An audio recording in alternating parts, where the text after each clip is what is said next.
இது மகிமை நேரம். கிறிஸ்துவுக்குள் மிகவும் பிரியமான மகிமை தொலைக்காட்சி நேயர்களை இந்த மகிமை நேரம் நிகழ்ச்சியின் மூலமாய் சந்திப்பதில் மிக்க மகிழ்ச்சி அடைகிறேன். ஆம் பிரியமானவர்களே, இந்த நிகழ்ச்சி நம்முடைய ஆவிக்குரிய வாழ்விற்கு பிரயோஜனமாக இருக்கும் என்று சொல்லி கர்த்தருக்குள் நான் விசுவாசிக்கிறேன். உங்கள் ஒவ்வொருவரையும் நான் வாழ்த்தி வரவேற்றுக் கொள்கிறேன். இந்த பாடு மரண காலத்திலும் கூட வசந்த காலம் என்று சொல்வார்கள். அப்படி என்றால் என்ன? பழையவைகள் ஒளிதலும் புதியன புகுதலுமான காரியங்கள். ஸோ இந்த காலத்துல கர்த்தர் நம்மிடத்துல ஒரு சுத்திகரிப்பை எதிர்பார்க்கிறார். அது என்ன சுத்திகரிப்பு?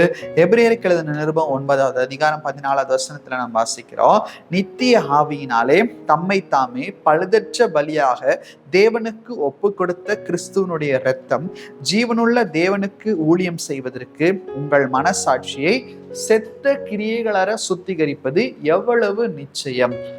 தேவனுடைய இரத்தம் செத்த கிரியைகளற நம்மை சுத்திகரிக்கிறது என்று சொல்லி நாம் பார்க்கிறோம். செத்த கிரியைகள் என்று சொன்னால் பலன் அற்ற கிரியைகள், நாம் செய்தும் பிரயோஜனமற்ற கிரியைகள், பயனற்ற கிரியைகள்.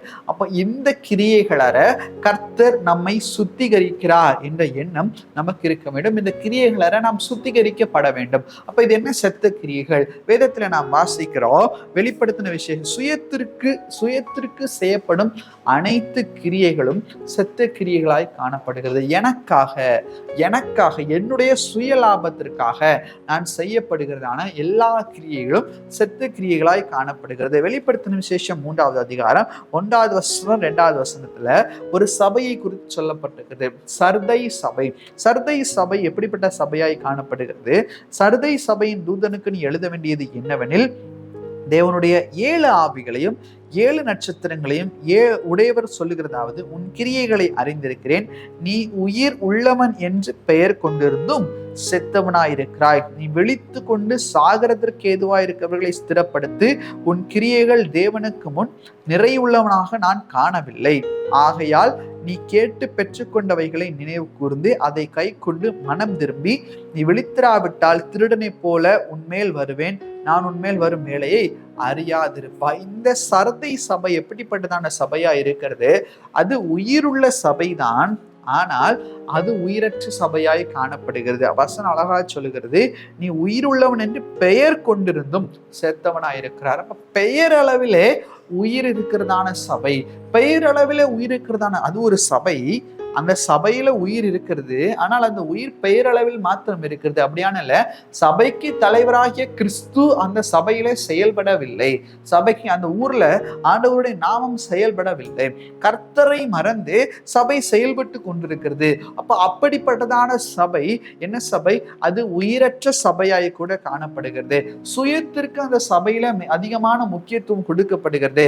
மனிதர்களை கனப்படுத்துவதில் அதிகமான முக்கியத்துவம் கொடுக்கப்படுகிறது. ஆனால் ஆண்டவருடைய நாமத்தை பிரஸ்தாபப்படுத்துவதில், ஆண்டவர் சொன்ன கட்டளைகளை செய்வதில் இந்த சபை, இந்த சர்தை சபையானது அதை மறந்து போகிறதை கூட நாம் பார்க்கிறோம்.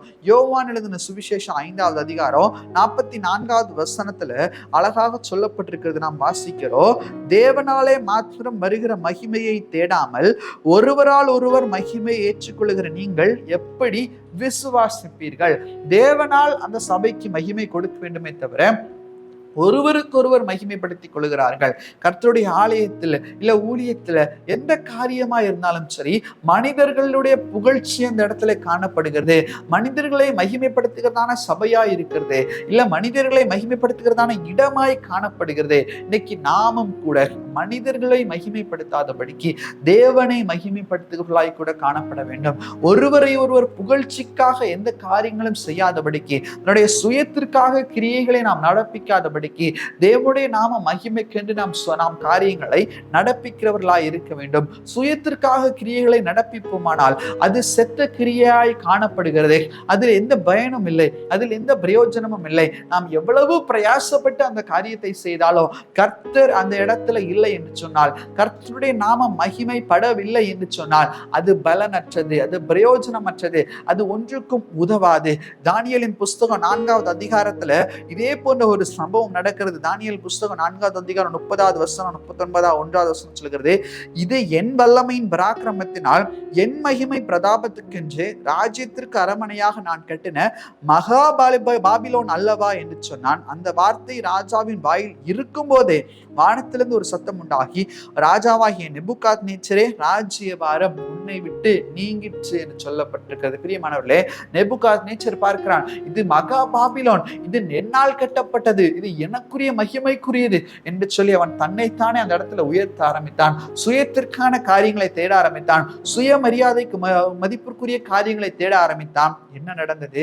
ராஜ்யபாரம் அவனை விட்டு நீங்கி போனது. பிரியமானவர்களே, இன்னைக்கு சுயத்திற்கான காரியங்களை நாம் எடுத்துக்கொண்டிருப்போமானால், நமக்கு புகழ்ச்சி, தற்பெருமை, தற்புகழ்ச்சி நாம் நாடிக்கொண்டிருப்போமானால், நாம் ஆண்டவருக்கு பிரியமில்லாத பிள்ளைகளாய் நாம் காணப்படுவோம். ஆண்டவருடைய மகிமை நம்மிடத்துல ஒரு காலம் இருக்காது என்பதை நாம் வாசிக்கிறோம். யோவான் 12வது அதிகாரம் 43வது வசனத்துல கூட நாம் வாசிக்கிறோம்.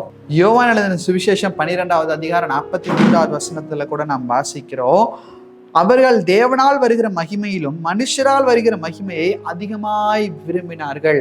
சபையிலையும் சரி, ஊழியத்திலையும் சரி, மனிதர்களுடைய வாழ்க்கையிலும் சரி, உலக பிரகாரமான காரியங்களும் சரி, தேவனால் நான் மகிமை அடைய வேண்டுமே தவிர மனுஷரால் நான் மகிமை அடையக்கூடாது. எனக்கு இவர்களை தெரியும், நான் அவ்வளவு பெரிய ஆள், எனக்கு அவர்களை தெரியும், அவர்களுடைய பக்க பலன் எனக்கு இருக்கிறது, மனுஷருடைய பலன் எனக்கு இருக்கிறது, மனுஷர் படை எனக்கு தெரியும் என்று சொல்லியெல்லாம் நாம் நினைத்து கொண்டிருப்போமானால் அதுல கர்த்தர் பிரியப்பட மாட்டார்.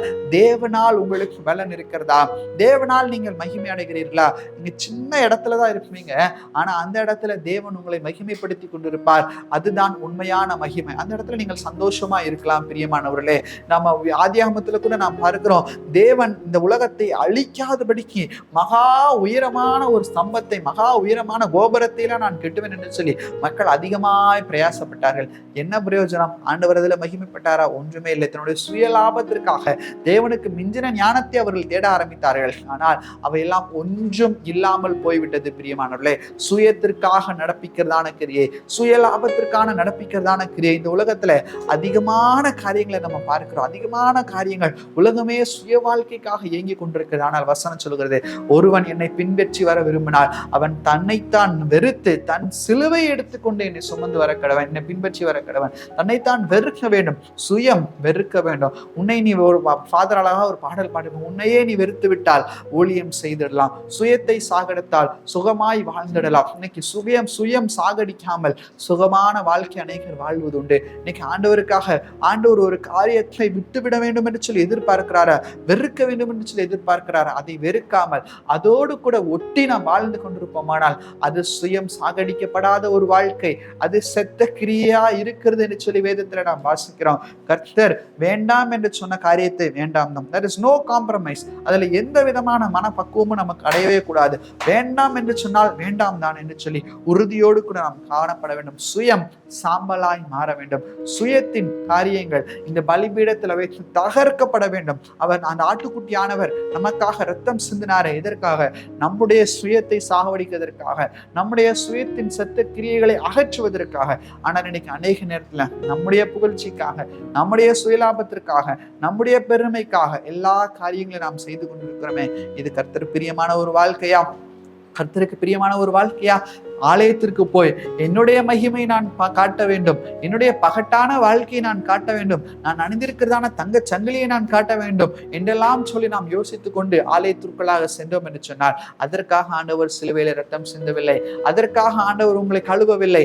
ஆண்டவர் எதற்காக கழுவிருக்கிறார்? சுயத்தின் கிரியைகளை அகற்றிவிட வேண்டும் என்று சொல்லி கழுவிருக்கிறார். பிரியமானவர்களே, எனவே சுயத்தின் கிரியைகளை அகற்றிவிட்டு பரிசுத்தமான வாழ்க்கை வாழ இந்த சத்த கிரியைகள் எல்லாவற்றை அகற்றிவிட கர்த்தர் நமக்காக ரத்தம் சிந்த இருக்கிறார். அதை நாம் உணர்ந்து செயல்படுவோம். எல்லா ஆண்டவருக்கு பிரியமுள்ள வாழ்க்கையை நாம் வாழ்வோம். கண்களை மூடி செபிப்போம். பரலோகத்தின் நல்ல தகப்பனே, இந்த நாளை கொடுத்த கிருபைகளுக்காக உமக்கு நன்றி அப்பா. சுயத்தின் கிரியைகள் செத்த கிரியைகளா இருக்கிறது என்று சொல்லி நாங்கள் வேதத்துல வாசிக்கிறோமே. எங்களிடத்திலே காணப்படுகிற சுயலாபத்தின் கிரியைகள், சுய பெருமையின் கிரியைகள், வீண் புகழ்ச்சியின் கிரியைகள் எல்லாவற்றையும் ஆண்டவரே நீர் எடுத்து போட முடியாது செபிக்கிறோம். ஒரு விசை கர்த்தாவே, நீர் எங்களை பரிசுத்தப்படுத்த முடியாது செபிக்கிறோம். ஆண்டவரே, உடைய ரத்தம் எங்களை கழுவ முடியாது செபிக்கிறோம் அப்பா. சபையை போல ஆண்டவரே, நாங்கள் உயிருள்ளவர்களா இருந்தும் செத்தவர்களா இருக்கக்கூடாது. உண்மையான ஜீவனம் நாங்கள் செய்ய வேண்டும் என்பதை நாங்கள் விசுவாசத்தோடு வாழ நீர் உதவி செய்யுங்கப்பா. உன்னுடைய நாமத்தை மாத்திரம் உயர்த்துகிறோம். மீட்பராம் இயேசுவின் ஈடினேற்ற இன்ப நாமத்தில் வேண்டி ஜெபிக்கிறோம் எங்கள் ஜெபங்களை நல்ல பிதாவே. ஆமீன், ஆமீன், ஆமீன்.